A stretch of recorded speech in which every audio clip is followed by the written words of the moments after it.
प्रथम विश्वयुद्ध MCQ part 1 को समस्त को स्वागत जनाऊँगी।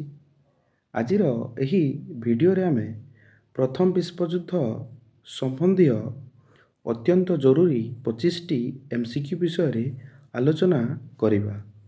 पिला माने मु तुम मान को कहिबी अति कम रे यही वीडियोटी को 2 रु 3 थर देखिदेव, जद्वारा आज जो यही वीडियो रे आमे 25 टी एमसीक्यू विषय रे आलोचना करिबा, यही एमसीक्यू गुड़िक तुमर मनरे सबुदिन पई रही जिवो। प्रथम प्रश्नटी हेउजी पिला माने प्रथम विश्वयुद्ध केबे होइथिला? प्रथम विश्वयुद्ध 1914 मसीहा रे होइथिला। प्रथम विश्वयुद्ध केबे परिसमाप्त होइथिला? प्रथम विश्वयुद्ध 1918 मसीहा रे परिसमाप्त होइथिला।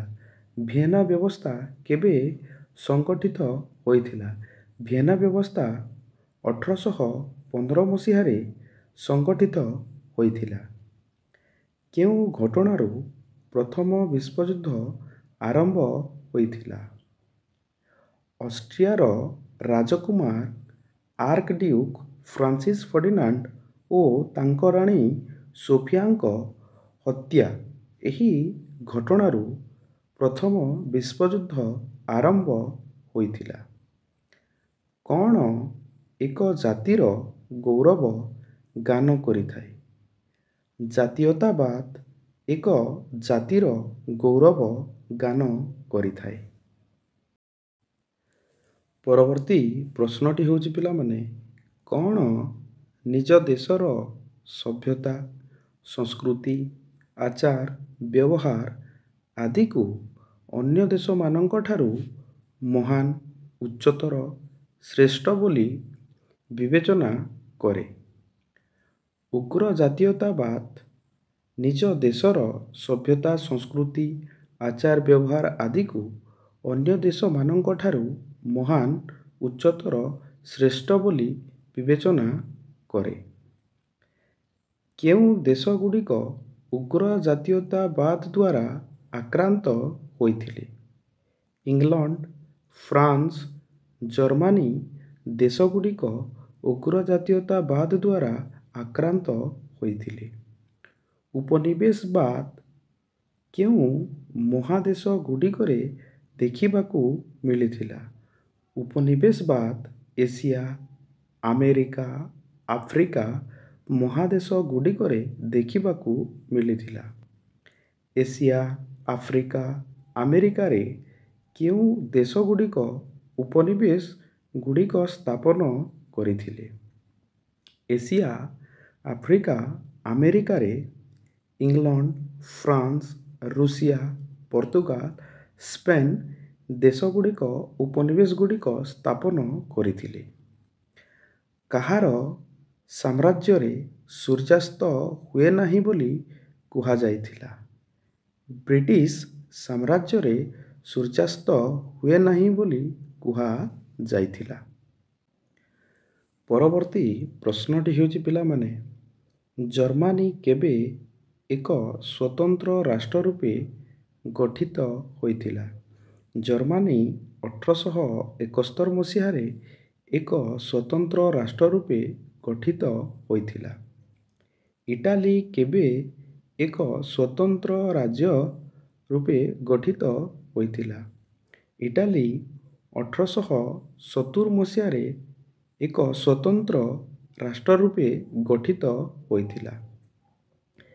केबे जर्मनीर सम्राट काइजर विलियम द्वितीय जर्मनी को शक्तिशाली राष्ट्र गठन तांकर लक्ष्य कहिथिले? 1895 मसीहा रे जर्मनीर सम्राट काइजर विलियम द्वितीय जर्मनी को शक्तिशाली राष्ट्र गठन तांकर लक्ष्य कहिथिले। जर्मनीर शक्तिशाली राष्ट्र हेबा नीति केउ देश माने ग्रहण करिथिले? जर्मनीर शक्तिशाली राष्ट्र हेबा नीति इटाली ओ जापान देश माने ग्रहण करिथिले। जर्मनीर शक्ति वृद्धि देखि केउ देश तार शक्ति वृद्धि करिथिला? ଜର୍ମାନୀର ଶକ୍ତି ବୃଦ୍ଧି ଦେଖି ଇଂଲଣ୍ଡ ତାର ଶକ୍ତି ବୃଦ୍ଧି କରିଥିଲା। ପରବର୍ତ୍ତୀ ପ୍ରଶ୍ନଟି ହେଉଛି ପିଲାମାନେ, ଶିଳ୍ପ ବିପ୍ଳବ କେଉଁ ଦେଶରେ ହୋଇଥିଲା? ଶିଳ୍ପ ବିପ୍ଳବ ଇଂଲଣ୍ଡ ଦେଶରେ ହୋଇଥିଲା। ଦକ୍ଷିଣ ଆମେରିକାରେ ବଜାର ସୃଷ୍ଟି ପାଇଁ କେଉଁ କେଉଁ ଦେଶ ମଧ୍ୟରେ ସଂଘର୍ଷ ଆରମ୍ଭ ହୋଇଥିଲା? ଦକ୍ଷିଣ ଆମେରିକାରେ ବଜାର ସୃଷ୍ଟି ପାଇଁ ଇଂଲଣ୍ଡ ଓ ଜର୍ମାନୀ ମଧ୍ୟରେ ସଂଘର୍ଷ ଆରମ୍ଭ ହୋଇଥିଲା। ଜର୍ମାନୀ ଆମେରିକାରେ ପ୍ରବେଶ କରିବା ଦ୍ୱାରା କେଉଁ ଦେଶର ବାଣିଜ୍ୟ କାରବାର ବାଧାପ୍ରାପ୍ତ ହୋଇଥିଲା? ଜର୍ମାନୀ ଆମେରିକାରେ ପ୍ରବେଶ କରିବା ଦ୍ୱାରା ଇଂଲଣ୍ଡର ବାଣିଜ୍ୟ କାରବାର ବାଧାପ୍ରାପ୍ତ ହୋଇଥିଲା। ୟୁରୋପୀୟ ଦେଶମାନଙ୍କ ପ୍ରଧାନ ଶତ୍ରୁ କେଉଁ ଦେଶ ଥିଲା? ୟୁରୋପୀୟ ଦେଶମାନଙ୍କ ପ୍ରଧାନ ଶତ୍ରୁ ଜର୍ମାନୀ ଥିଲା।